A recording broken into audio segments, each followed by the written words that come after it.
O tema da palestra de hoje, eu fiz questão de tratar de um assunto que muitas pessoas não param para pensar sobre Jesus sendo bonzinho.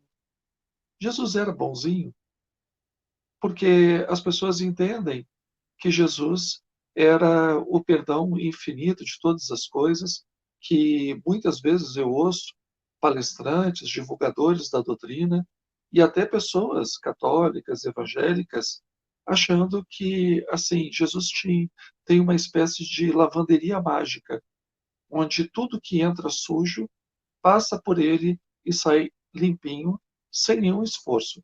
Você só põe no cesto, entrega para Jesus e Jesus dá conta de tudo e está tudo muito bem. Então, é como se nós não tivéssemos nenhuma responsabilidade sobre os nossos atos. E o que é interessante, quando a gente estuda Jesus, mas pelo aspecto do homem que viveu numa terra chamada Palestina, uma terra que vivia já num canto bem distante do Império Romano, né, às margens do Império Romano, no século I, uma terra que estava sendo ocupada militarmente, que era administrada por estrangeiros, por opressores daquele povo. A gente, quando começa a perceber todo o ambiente onde Jesus e os seus discípulos se deslocam, essa ideia de Jesus bonzinho, ela vai começando a se esvaecer, porque nós vamos percebendo muito ao contrário. Um líder, um líder carismático, um homem comprometido com a mensagem de Deus, um homem que tomou para si divulgar a boa palavra, boa nova, evangelho, como sua tarefa de vida. Então, é uma pessoa determinada. É uma pessoa que acredita que ele tem uma tarefa, e a sua tarefa é anunciar que a vontade de Deus no mundo. E para isso, ele não poderia ser tímido, ele não poderia ser uma pessoa flexível nos seus princípios, ele não poderia ser uma pessoa que joga para a torcida. Em outras palavras, é isso. Ele tinha que ser uma pessoa fiel àquilo que ele acreditava.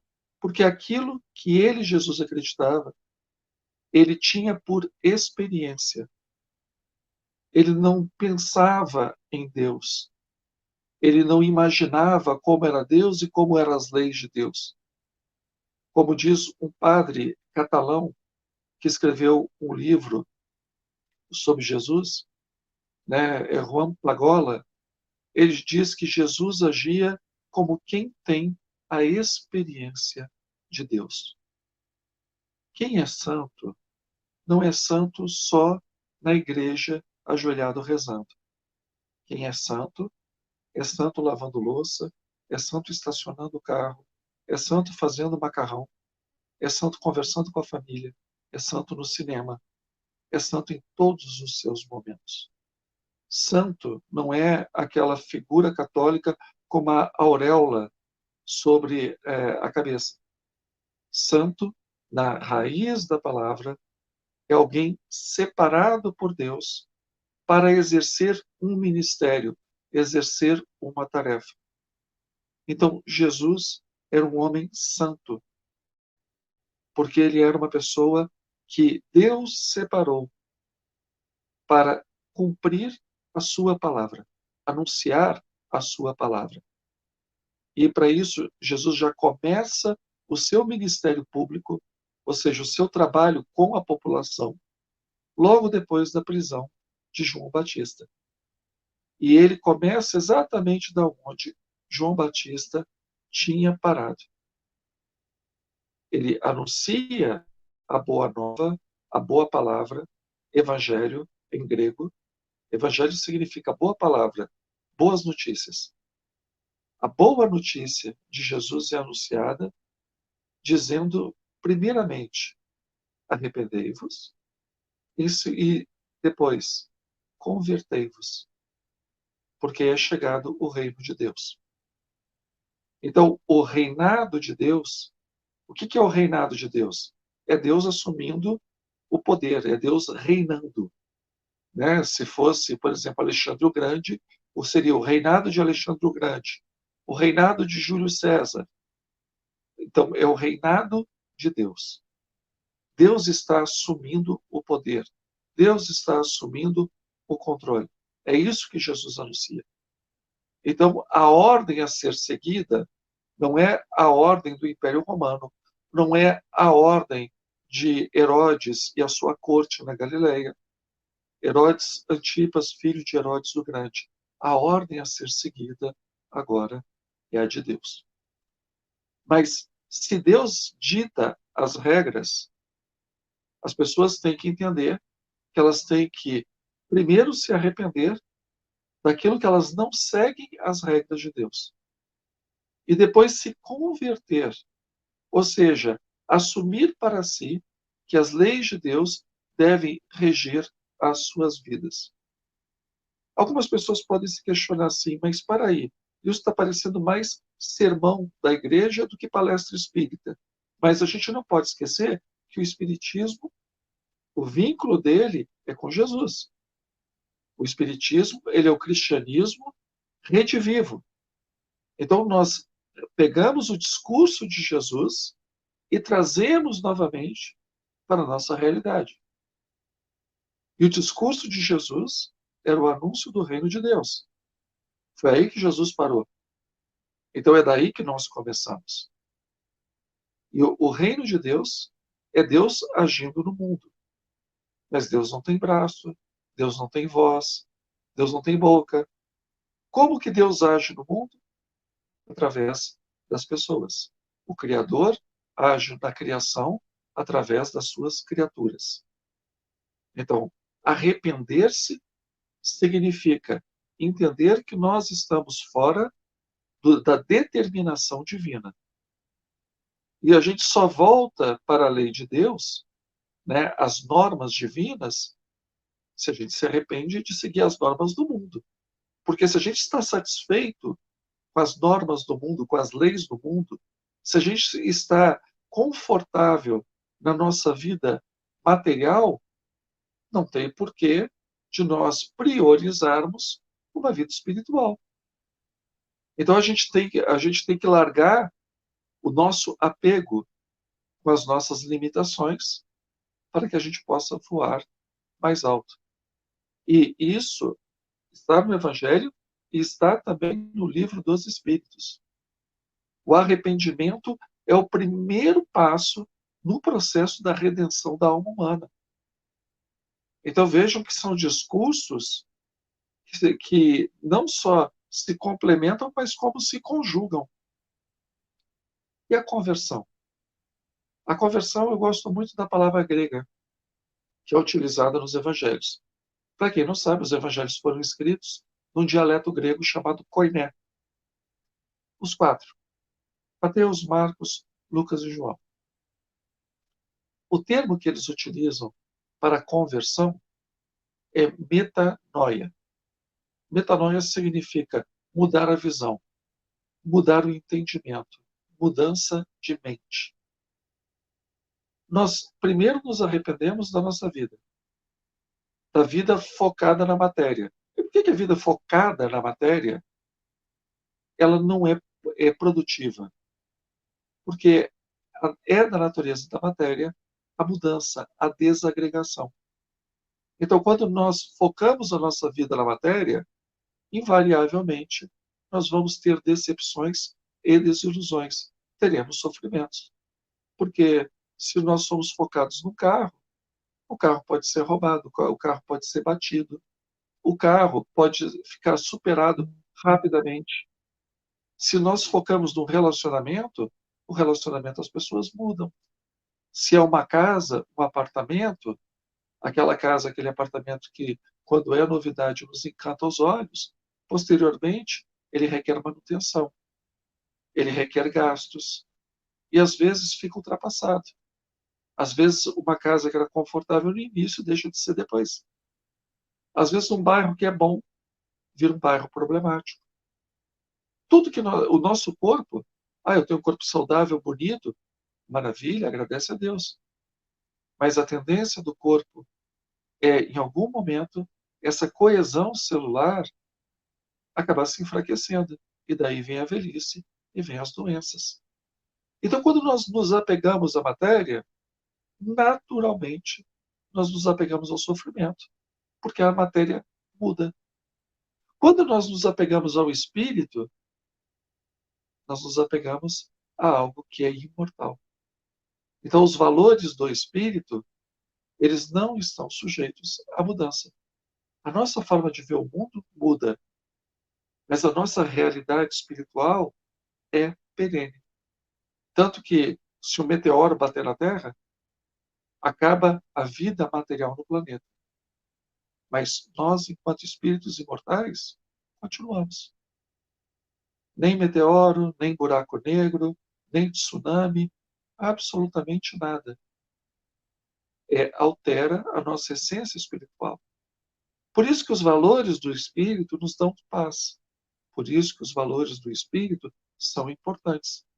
Por isso que devemos viver na matéria, tendo como os valores o nosso lado imortal, perene, que não se altera. Porque aí, quando as coisas se alteram na matéria, elas não nos causam frustração. Porque o nosso tesouro, como diz o próprio Evangelho, está guardado onde a ferrugem não atinge e os ladrões não roubam. Por isso que é importante, toda a religião foca no aspecto espiritual. Porque o aspecto espiritual é perene. Você focando no aspecto espiritual, você se livra do sofrimento. Então, o reino de Deus é exatamente um reino em que as leis espirituais, que são leis divinas, leis de Deus, são priorizadas. E a gente só entende isso quando a gente começa a viver já segundo essas leis morais. Moral é a regra do bom proceder. Ela não é relativa e ela não muda com o tempo. A moral não é relativa, porque as leis morais não são de uma sociedade. As leis morais não são de uma época. As leis morais são de Deus. E como a mensagem que foi lida agora no início, exatamente diz que amar a Deus sobre todas as coisas e amar ao próximo como a si mesmo resume a Torá, que nós conhecemos como lei, mas são os 5 livros de Moisés, a Torá e os profetas. Ou seja, abarca todo o código do Antigo Testamento. Então, ama a Deus sobre todas as coisas e ama o próximo como a ti mesmo, abarca a Bíblia inteira. É isso que Jesus está nos propondo. As leis morais não mudam.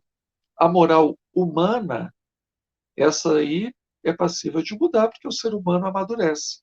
A moral divina, não. Certo é certo, errado é errado, segundo as leis de Deus, desde toda a eternidade. O certo é o que nos aproxima de Deus. Errado é o que nos afasta de Deus.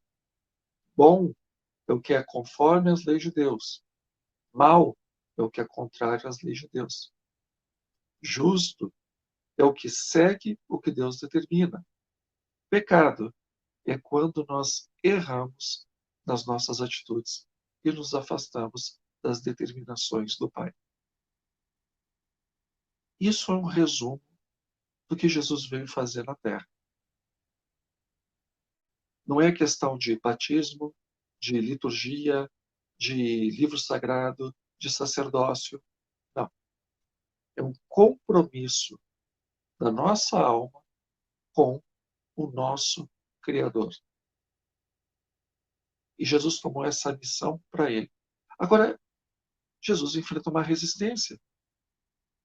Porque se esses valores espirituais são os valores que devem ser o nosso norte na vida, os meus interesses materiais. E as minhas mesquinharias e os meus defeitos e os meus vícios, que exatamente vão contra a determinação divina. Porque para seguir a Deus, eu tenho que me arrepender exatamente de vários defeitos, vários vícios, várias incongruências que eu tenho, incongruências internas. Se eu não me arrepender disso, eu não tenho como seguir Deus. Eu não tenho como me converter. Eu não tenho como fazer a metanoia. O que é uma conversão? A pessoa está indo numa direção e volta. Vai em outra direção. Está indo para a esquerda, vai para a direita. Isso é converter. Ou seja, eu estou imerso nos valores do mundo e me converto para os valores da alma. Mas para isso, eu tenho que pegar e abrir mão daquilo que me faz sofrer. E são muitas encarnações, muitos milênios me segurando nesses prazeres, nesses vícios. Largar isso não é fácil, porque são milhares de anos imerso na animalidade. Do ponto de vista histórico, a nossa humanidade civilizada tem pouquíssimo tempo. Pegando do nosso ancestral mais antigo, o Australopithecus, mais ou menos 1,5 milhão de anos, até nós chegarmos nas sociedades civilizadas, algo em torno de 5.000 anos, antes da nossa era, foi ontem. Nós começamos a ficar civilizados, a entender direitos e deveres há muito pouco tempo. Então, nós temos um histórico muito maior de viver pelos instintos do que tentar viver uma vida sábia, ponderada. Por isso que os instintos sempre nos atraem. E por isso que o rompimento com esses instintos, e quando eu falo instinto, entendo os abusos. Por exemplo, o instinto de sobrevivência, o abuso dele vira egoísmo, vira orgulho. O instinto de reprodução, o abuso dele vira luxúria. O instinto de querer buscar melhores condições de vida, ele pode virar ambição, ganância. Então, o abuso dos instintos, ele também faz parte do nosso processo evolutivo. O animal não tem abuso de instinto, o animal tem instinto. Quando nós entramos na categoria humana, nós exercemos a nossa vontade, ficamos seres mais complexos, com desejos e raciocínio e desejos. E aí vieram os abusos. E passados todos esses séculos, agora nós entendemos que isso não nos traz felicidade. Então nós queremos a mais proximidade com a nossa espiritualidade. Isso que encantou as pessoas da época de Jesus. Só que tem um pequeno problema. Se você vive valores espirituais, necessariamente você entra em choque com valores do mundo. E foi exatamente isso que aconteceu com Jesus. E Jesus era muito firme na colocação dele. Jesus, quando era criança, houve uma rebelião. Jesus vivia numa aldeia minúscula chamada Nazaré. Nazaré era uma aldeia de 400 habitantes. Meia hora de caminhada já tinha uma cidade feita por Herodes Antipas, chamada Séforis. Séforis não, Séforis já era uma cidade maior. Já tinha alguns milhares de habitantes. Era muito comum as pessoas que moravam em Nazaré trabalharem em Séforis e dormirem em Nazaré. Provavelmente essa era a realidade de Jesus e de seus familiares. Eles iam a Séforis procurar emprego e voltavam para dormir em Nazaré. Séforis, quando Jesus era criança, houve uma rebelião na Galileia e os revoltosos invadiram Séforis e queimaram os registros de dívida dos camponeses.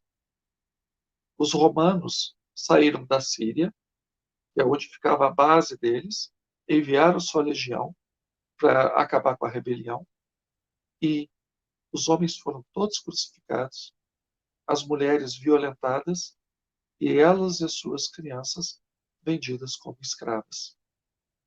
E a cidade foi transformada em ruínas. E depois ela foi reconstruída. Na época de Jesus adulto, ela já estava reconstruída. Então Jesus, quando era criança, ele deve ter visto milhares de homens nas estradas da Galileia, pregados em postes, em árvores, em agonia, porque eles haviam se revoltado contra o Império Romano. Esse é o valor do mundo. Castigue os teus inimigos, para que eles não se voltem contra você. O que Jesus, que viu isso acontecendo, a meia hora de caminhada da sua aldeia, se alguém vos bater na face direita, oferece também a esquerda. Esse é o valor espiritual. Esse é o valor de Deus. Porque o sol, ele é dado por Deus para brilhar para justos e injustos. O céu se alegra muito mais com o pecador que se converte do que com os santos. Porque os santos já estão do lado de Deus. O pecador é que estava perdido. Olha como a lógica de Jesus, ela inverte a lógica do mundo. A lei do mundo entendia que a mulher, ela era uma propriedade do homem. Se a gente pega no Antigo Testamento, um homem que violentasse uma filha de um vizinho, ele tinha que pagar para esse vizinho uma indenização, porque é como se ele tivesse estragado a propriedade daquele vizinho. Não pela mulher que sofreu o estupro, mas porque ele tinha estragado a propriedade do pai, que era a filha. Nos valores do mundo, uma mulher que cometia adultério, ela era sujeita à pena de morte, se fosse no Império Romano, aplicada pelo próprio marido. O marido era senhor de vida e morte da sua esposa. No judaísmo, ele levava para os anciãos da sua aldeia. Se ele conseguisse testemunhas que falassem do adultério daquela mulher, ela era apedrejada até a morte. Eles levavam essa mulher para um local alto, e ali é cheio de morros. Eles jogavam essa mulher do morro. Se ela não morresse na queda, lá do alto do morro, eles jogavam pedras, calhaus enormes naquela coitada. Quando é levada, no Evangelho de João, né? Quando é levada uma mulher flagrada em adultério, qual é a postura de Jesus? Aquele que não tiver pecado, que atire a primeira pedra. Esse é o valor do reino de Deus, que não tem nada a ver com o valor do mundo. E vejam que Jesus não é que ele revogou a antiga aliança. Ele deixa muito claro, eu não vim revogar a lei, eu vim levar a lei à perfeição. Então, a lei diz, né, olho por olho, dente por dente. Eu digo que se você se colerizar contra o seu irmão, ele não está falando de vingança de sangue. Ele está falando só de você ficar bravo com o seu irmão. Perante as leis de Deus, você já é um criminoso. A lei diz, não cometerás adultério. Eu, Jesus, porém, vos digo, se você olhar com cobiça para a esposa do seu próximo, a lei diz, você pode dar carta de divórcio para sua esposa. Eu, porém, vos digo que se você repudiar a sua esposa, salvo por motivos de adultério, a lei de Jesus, ela é muito mais ética e, por isso, muito mais exigente do que a própria Torá. E aí as pessoas ficavam assim, bom, mas para aí, meu pai, há 30 anos, o meu irmão, em Séforis, ele foi crucificado pelos romanos. A minha família foi vendida como escrava. Eu só escapei porque eu não estava lá. E você diz que eu tenho que perdoar esses romanos? Sim, é exatamente o que eu estou falando. Então, imaginem o choque dessas pessoas ouvindo essa proposta. Isso era escandaloso na época de Jesus, e isso é escandaloso na nossa época. Não é diferente. Porque nós vivemos dos valores do mundo: ganância, poder, vaidade, beleza física, é, inteligência, títulos, né, honras, seguidores nas redes sociais. Esses são os valores do mundo. Seja agradável, seja politicamente correto. Jesus não era nem um pouco politicamente correto. Aquele que quiser vir após mim, negue a si mesmo, pegue a sua cruz e me siga. E o que ele fala mais para frente? Eu não vim trazer a paz, eu vim trazer a divisão. Na mesma casa, homem ficará contra o pai, a filha contra a mãe, a nora contra a sogra. Por que isso? Por que Jesus traz uma divisão dentro do seio da própria família? Porque a luz, quando brilha, ela mostra tudo que estava escondido nas trevas. O Evangelho de João joga muito bem com essas imagens. Jesus é a luz do mundo, e por ser a luz do mundo, o mundo quis abafar essa luz para ficar nas trevas, porque na luz todo o mal é revelado. Então existe uma tensão entre os valores do mundo e os valores espirituais. Mestre, eu te seguirei aonde eu for. Tem certeza? Porque as raposas têm covil, os pássaros têm ninho. O filho do homem não tem onde descansar a cabeça. Ele não tem uma pedra para descansar a cabeça como travesseiro. Mestre, deixa que eu enterre os meus mortos. Aliás, o meu pai, Jesus, o que que responde? Deixai que os mortos enterrem os seus mortos. O que que significa isso? Deixa que as pessoas que não estão abertas à espiritualidade cuidem do funeral. Quanto a você, que quer o reino de Deus, vem e me segue. Não é, Jesus não era fácil. Quando Jesus está, Jesus, como eu falei, era um homem tido como santo. Ele era tido como um profeta. E pessoas pecadoras eram pessoas que atraíam males para a sua comunidade, segundo a visão da época. A própria doença era uma punição para o pecado, seja o pecado do indivíduo, seja o pecado coletivo. E mesmo que o indivíduo fosse uma pessoa justa, boa, ele poderia ainda sofrer o pecado dos seus antepassados, até a quarta geração que o antecedeu. E quando os doutores da lei procuram Jesus, onde é que está Jesus? Comendo com prostitutas e publicanos. O símbolo dos pecadores, das pessoas sem compromisso com a Torá, com o escrito dos profetas.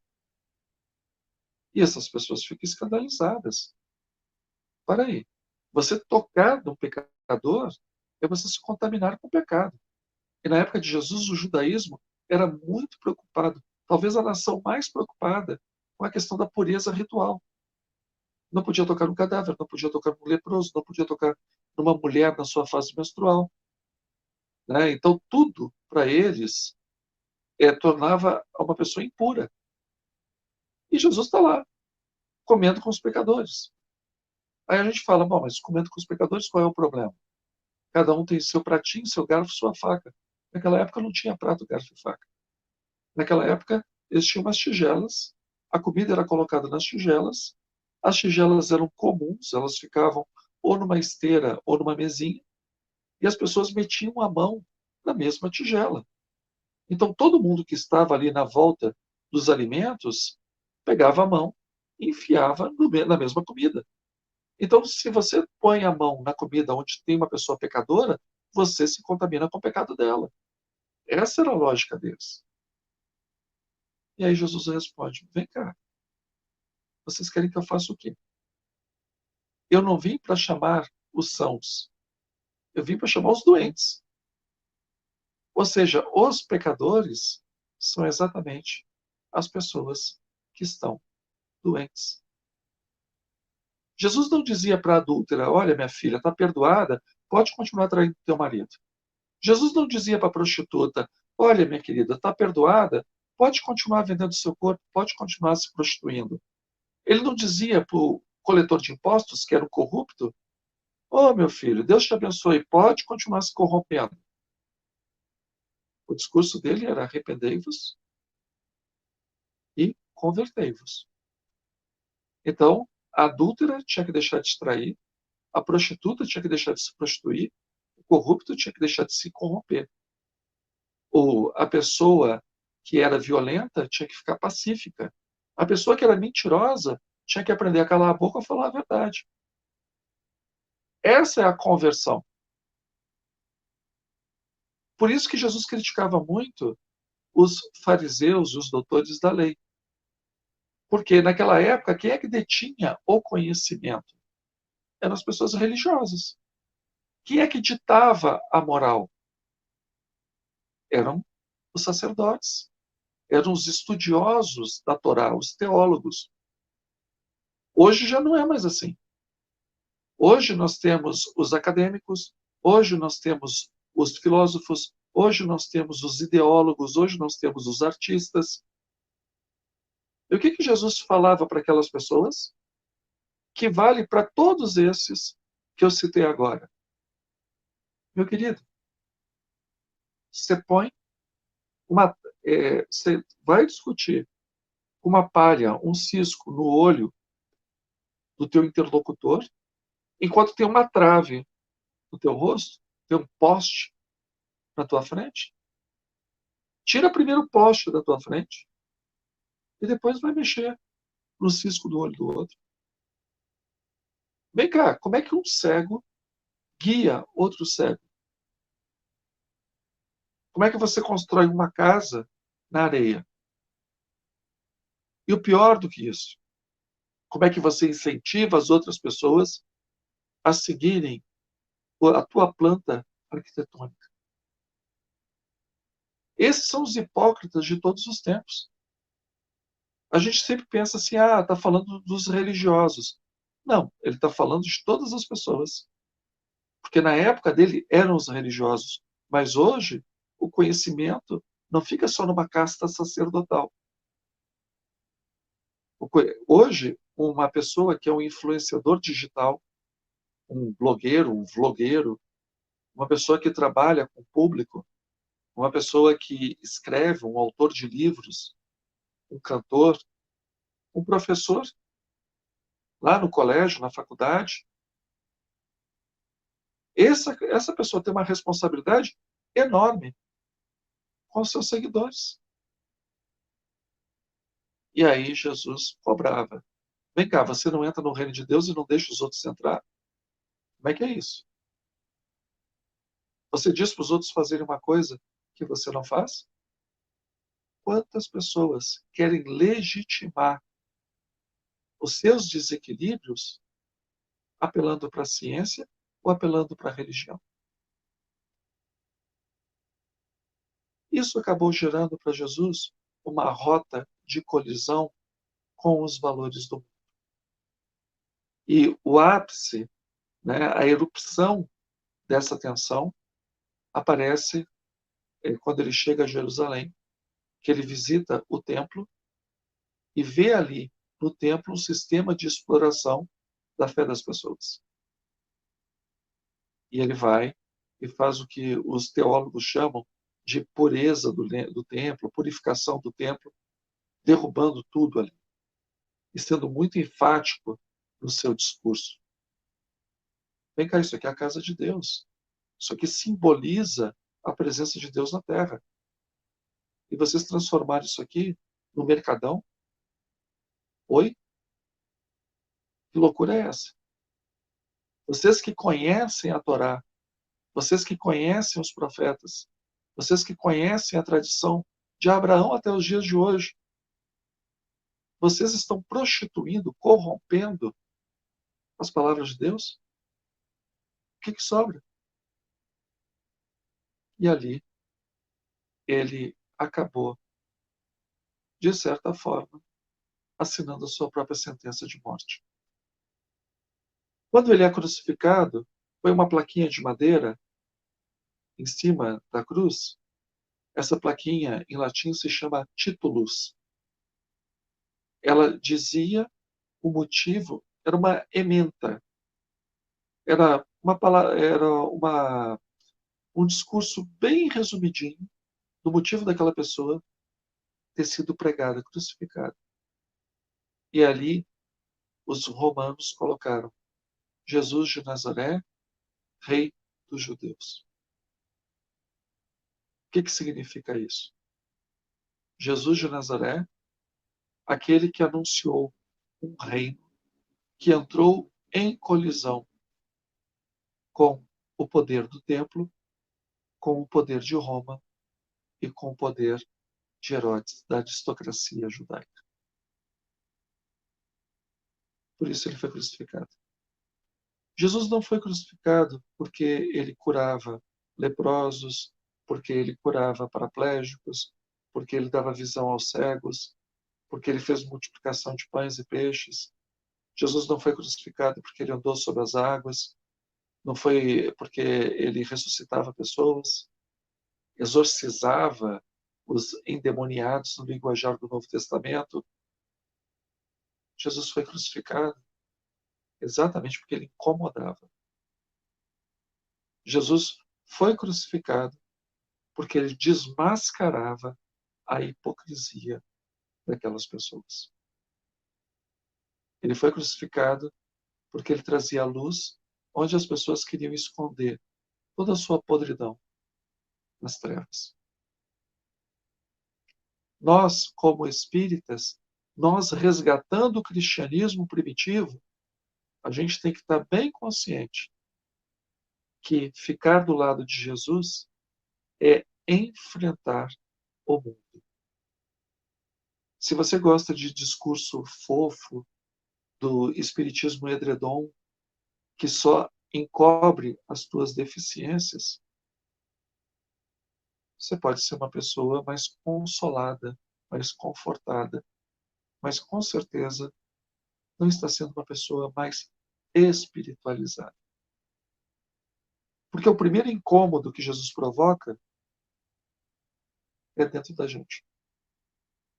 As pessoas do centro espírita, elas não podem se sentir acomodadas. As pessoas no centro espírita, elas devem se sentir incomodadas. O mentiroso deve se sentir incomodado porque mente. O corrupto deve se sentir incomodado porque se corrompe. O vaidoso deve se sentir incomodado porque é arrogante. Nós devemos nos sentir incomodados porque se nós não nos incomodarmos, nós não estamos nos arrependendo dos valores do mundo. Se nós não nos arrependemos dos valores do mundo, nós não nos convertemos para os valores espirituais. Então não seja bonzinho, não seja boazinha. Seja comprometido com os teus valores. Seja comprometido com os valores do Espírito. Se todos estão xingando, abençoe. Se todos estão mentindo, seja verdadeiro. Se todos estão ignorando, auxilie. Isso é o nosso discipulado. A palavra discípulo, ela significa aluno. Aluno é aquele que aprende. O mestre de todos nós é Jesus. Então, todos nós somos eternos aprendizes, seguindo os passos do nosso mestre. E aí não dá para ter um pé em cada canoa. Ou, como diz no Evangelho, não dá para seguir a Deus, Javé, Yavé, Jeová, que é o Deus da nação judaica. Não dá para seguir Yavé e seguir Mamon, o Deus das coisas materiais. Não dá para ter um pé em cada canoa. Em alguma hora, as canoas se separam e a gente acaba se afogando. A gente tem que decidir, em algum momento, quais são os valores que a gente quer. Nós não estamos nessa encarnação para adiar os nossos deveres para as próximas. Infelizmente, está tendo muito esse discurso no meu espírito. Não, se não deu dessa, vai para a próxima. Deus é amor. Sim, Deus é amor e por ele ser amor, ele também é justiça. E justiça, só existe justiça onde existe o prêmio para aqueles que são bons e a punição para aqueles que são maus. Porque se premiar bons e maus, não tem justiça, tem injustiça. Deus só tem amor onde tem justiça, só tem justiça onde tem recompensa e punição. Não tem como ser diferente. Deus é justo. Deus não dá a cruz mais pesada e maior que os nossos ombros. Estamos no corpo que merecemos, na família que precisamos, no país que nós queremos. Hoje, aqui e agora, é o nosso melhor momento. Não tem outro. Então, nós somos convidados a essa mudança agora, não é para a próxima vida. Nós somos convidados a fazer essa metanoia, essa mudança de visão, essa mudança de mente a partir desse momento. Outubro, 3 de outubro, é comemorado o aniversário de Allan Kardec, né, o nascimento de Allan Kardec. Kardec, ele foi uma pessoa que resgata, através dos seus escritos, da consulta que ele faz aos espíritos, exatamente essa moral de Jesus. E o que os espíritos falam para Allan Kardec? Vou resumir com as minhas palavras. Olha, os homens tiveram todas as oportunidades. E oportunidade após oportunidade, as pessoas foram negligenciando. Agora está na hora da Terra entrar num processo de mudança, onde vai começar a haver um expurgo das pessoas que não vão acompanhar mais essa nova dinâmica. Então, hoje precisa dessa mudança para que as pessoas tenham a oportunidade de acompanhar essa evolução. E Jesus confiou isso, não a pessoas encarnadas. Ele confiou isso aos espíritos. Então, do ponto de vista metafórico, os espíritos retornam dos cemitérios, retornam das tumbas. É só uma figura de linguagem, tá? Mas é para a gente entender a importância. Porque quem está no cemitério é o corpo, não é o espírito. Os espíritos estão na pátria espiritual, mas só como figura de linguagem. Esses espíritos retornam dos seus túmulos para dizer assim: olha, povo, a gente está aqui para lembrar para vocês exatamente o que Jesus veio anunciar. Porque parece que vocês esqueceram. E nesse mês de Kardec, que é o mês para a gente refletir sobre o Espiritismo é um agente de mudança no mundo. Mas o Espiritismo não tem perna, o Espiritismo não tem braço. O Espiritismo é formado pela ação dos espíritas. Então, nós, espíritas, somos convocados a levar a boa palavra, a boa nova, o Evangelho para o mundo. para que as pessoas resgatem a mesma mensagem de 2000 anos. E aí a gente tem um mundo mais em paz.